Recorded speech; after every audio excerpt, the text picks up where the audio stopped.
चारों तरफ आग ही आग थी, कहीं से निकलने का रास्ता नहीं था। सब लोग यहाँ वहाँ भाग रहे थे। केविन बच्चों से भरी एक बस को इस आग से बाहर निकालने की कोशिश कर रहा था। क्या वो अपने गोल में कामयाब हो पाएगा? ये हमें कहानी में आगे पता चलेगा। द लॉस्ट बस फिल्म की कहानी है नवंबर 2018 की। हम देखते हैं केविन को, जो इस स्टोरी का मेन कैरेक्टर है और वो एक स्कूल बस ड्राइवर है। रोज की तरह उसका आज का दिन भी बिल्कुल नॉर्मल था। केविन को स्कूल ड्राइवर के जॉब में बहुत कम सैलरी मिलती थी, जिसमें से वो किसी तरह से अपना गुजारा करता था। एक्स्ट्रा पैसे कमाने के लिए वो स्कूल में एक्स्ट्रा शिफ्ट करने की भी कोशिश करता था। केविन अपने जिंदगी से बिल्कुल खुश नहीं है, क्योंकि वो 44 इयर्स का हो चुका है और अभी भी लाइफ में कुछ भी अचीव नहीं कर पाया है। केविन के घर में उसकी बुढ़ी माँ और एक 15 साल का बेटा शॉन है, जो उसकी बात बिल्कुल भी नहीं मानता। केविन उसे स्कूल जाने के लिए कहता है, लेकिन शॉन उसकी बात नहीं मानता। कहता है उसकी तबीयत खराब है। केविन और शॉन में इस बात को लेकर बहस हो जाती है। केविन समझ नहीं पाता कि वो अपने बेटे के साथ क्या करे। उसके पास एक पेट डॉग भी है। एक दिन उसे पता चलता है कि उसका डॉग बीमार है। वो उसे हॉस्पिटल ले जाता है। हर तरफ की मुसीबतों को सोचकर केविन खुद को मोटिवेट करता है कि जब मुसीबत आती है तो हर तरफ से आती है। इंसान बुरी तरह इसमें फंस जाता है, पर फिर भी वो हिम्मत नहीं हारता। अगले दिन वो फिर से स्कूल जाता है। वहाँ वो बच्चों को बस में बिठाता है और स्कूल से निकलता है। ये सब कैलिफोर्निया की पैराडाइज सिटी में रहते हैं। वहाँ का वेदर अक्सर ड्राई और गर्म रहता है। इनके माउंटेन्स के ऊपर कई इलेक्ट्रिक पोल्स भी होते हैं। वहाँ एक इलेक्ट्रिक वायर के अंदर शॉर्ट सर्किट हो जाती है, जिससे कुछ स्पार्क्स ग्रास में गिरते हैं। अब क्योंकि वेदर पूरा ड्राई था, ग्रास भी सूखा हुआ था, तो उस गैस में आग लग जाती है। ये आग बहुत तेजी से जंगल की तरफ बढ़ने लगती है, जिस तरफ पूरा पैराडाइज सिटी था। और पैराडाइज सिटी के लोगों को अभी तक आने वाले खतरे के बारे में बिल्कुल अंदाजा नहीं था। अब केविन बच्चों को स्कूल में छोड़ देता है। उसके बाद उसे अपनी बस को रिपेयर के लिए गैराज लेके जाना था। तब तक जंगल में आग फैलनी शुरू हो चुकी थी।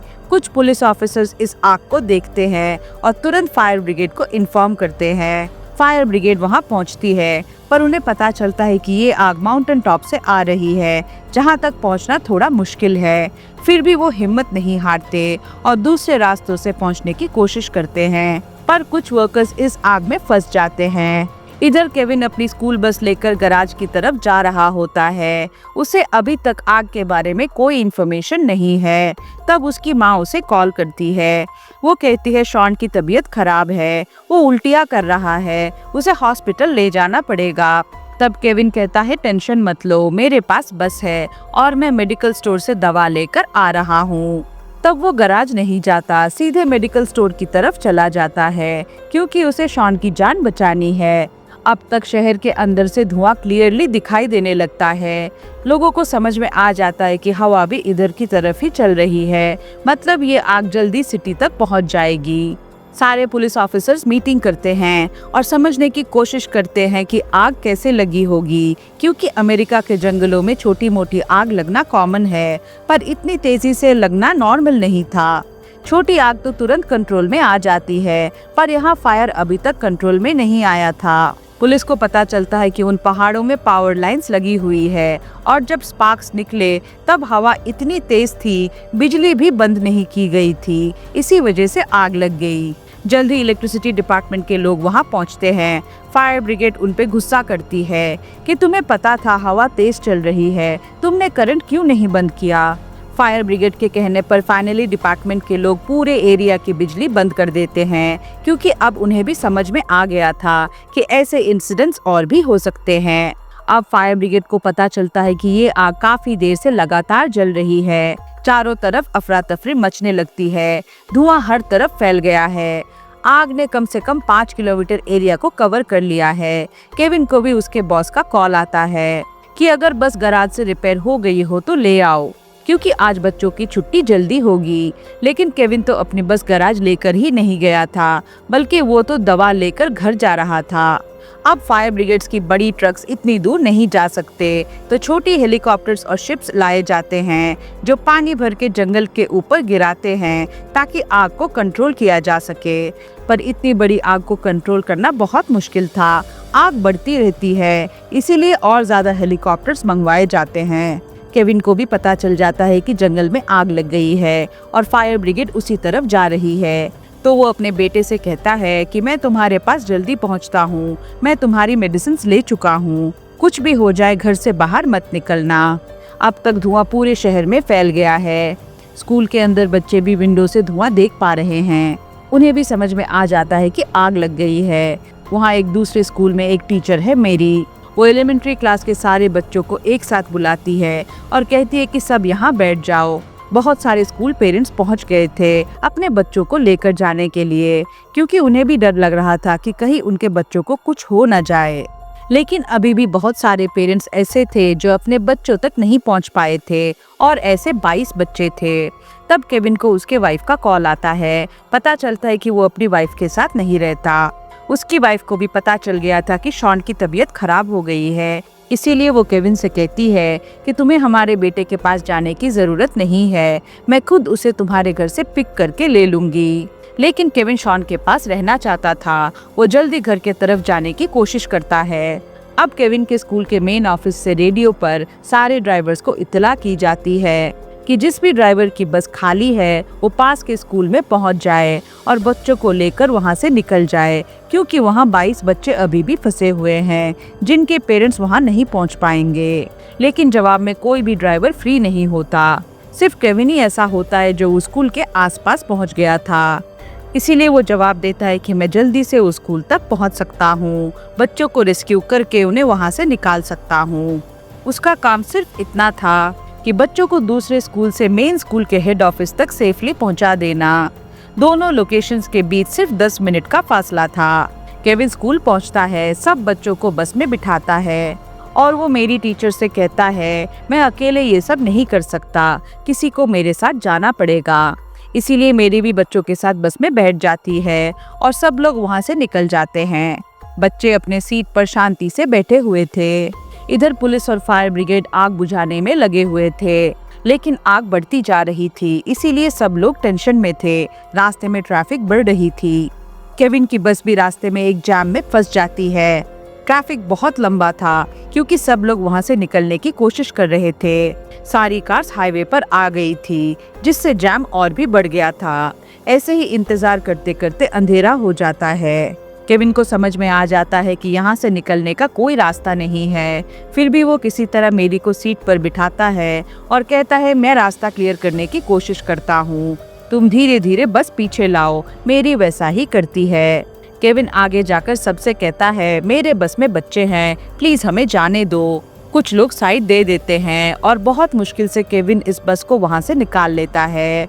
फाइनली वो मेन स्कूल पहुँच जाते हैं जहाँ उन्हें बच्चों को ड्रॉप करना था, लेकिन वहाँ कोई नहीं होता। पूरा स्कूल आग के चपेट में आ चुका था। तब मेरी कहती है कि हमें यहाँ से निकल जाना होगा, बच्चों को कोई सेफ लोकेशन में पहुँचाना होगा। केविन फिर से बस को आगे बढ़ाता है। बस के चारों तरफ आग थी और धुएं के वजह से अंधेरा छा गया था। सब बच्चे आग की गर्मी से डर गए थे। मेरी किसी तरह उन्हें संभालने की कोशिश करती है। अब पास के चीको नाम के एक एरिया में लोगों के मदद के लिए टेंट्स लगाए गए थे। सारे इंजर्ड लोग वहां आ रहे थे। इन 22 बच्चों के पेरेंट्स भी वहां पहुंच गए थे। सभी स्कूल बसेस को भी वहां बुलाया गया था और सारे बसेस आ चुके थे। सिर्फ केविन की बस नहीं पहुंच पाई थी, इसीलिए इस बस के सारे बच्चों के पेरेंट्स यहाँ बहुत परेशान थे। केविन जहाँ बस चला रहा था वहाँ उसके आगे कुछ दिखाई नहीं दे रहा था, फिर भी वो अपने स्टाइल में बस चला रहा था। रास्ते में कुछ लोग घरों को लूट रहे थे। केविन सबको उनसे बचाता है।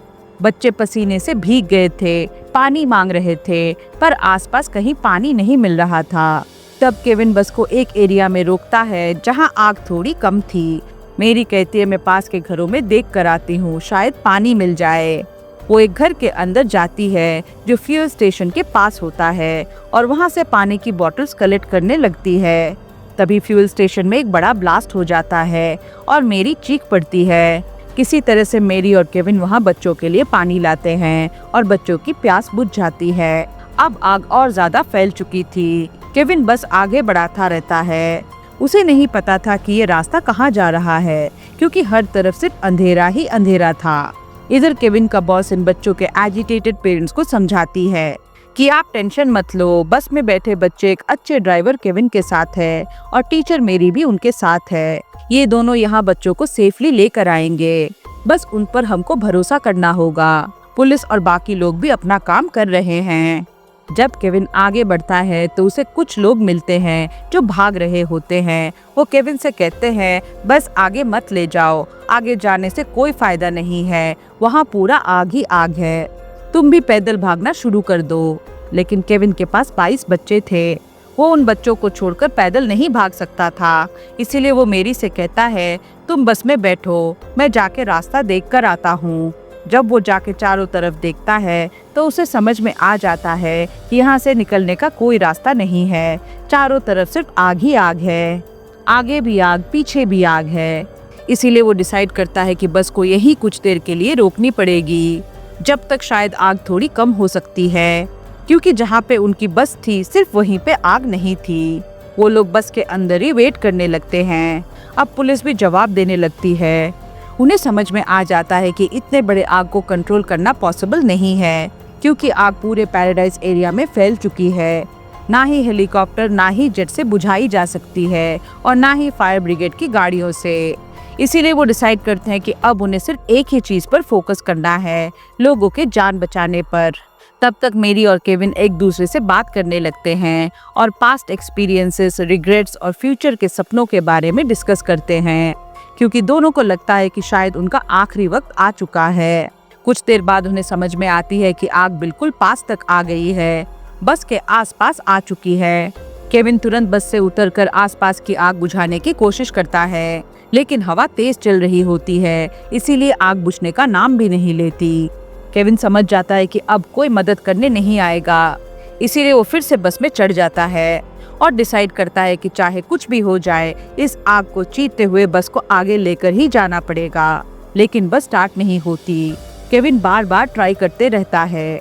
कुछ देर बाद फाइनली बस स्टार्ट हो जाती है और वो बस को आग के बीच से निकालकर आगे लेके जाता है। ये काम बहुत रिस्की था, क्योंकि अगर कोई जलता हुआ पेड़ बस पर गिर जाए या बस को किसी तरह से आग लग जाए तो बच्चों को बचाना इम्पॉसिबल होता। लेकिन ये लोग बस के विंडोज, डोर्स, एसी सब कुछ बंद कर देते हैं, इसीलिए धुआं अंदर नहीं आ पाता। सामने कुछ भी दिखाई नहीं देता है, फिर भी केविन बस ड्राइव करते रहता है, सिर्फ एक ही सोच के साथ कि बच्चों को बचाना है। और फिर बहुत कोशिश के बाद जब वो गिव अप करने ही वाला था, वो सडनली आग को पीछे छोड़ देता है और सामने एक क्लियर हाईवे दिखाई देता है। इस तरह से फाइनली वो लोग उस फायर वाले एरिया से बाहर निकल जाते हैं। वहाँ से वो बस को लेकर चीको पहुँचते हैं, जहाँ सब पेरेंट्स उदास बैठे थे। पर जैसे ही वो बस को देखते हैं, उन्हें समझ में आ जाता है कि हमारे बच्चे अभी सेफ हैं।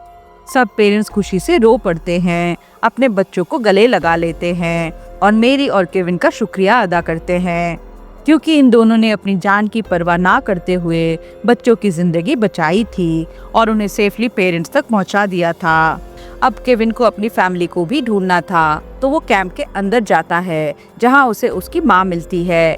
माँ को देख के वो चैन की सांस लेता है और पूछता है कि शॉन कहाँ है। माँ कहती है कि तेरी वाइफ उसे ले गई है। फिर कुछ दिनों बाद जब फाइनली आग बुझ जाती है, उसके डिस्ट्रक्शन के निशान हर जगह दिखते हैं। केविन अपने जले हुए घर के पास जाता है और वहाँ अपनी फैमिली की पुरानी फोटो देखता है। उसे दुख होता है कि मेरे साथ साथ सबके घर भी राख बन चुके हैं। तभी वहाँ एक कार आती है। कार में शॉन अपने फादर से मिलने आया था। दोनों गले मिलते हैं और अब दोनों को समझ में आ गया था कि फैमिली कितनी इम्पोर्टेंट होती है और मिलकर रहना जिंदगी का सबसे बड़ा सुकून होता है। और द लॉस्ट बस फिल्म की कहानी यहीं पर खत्म होती है।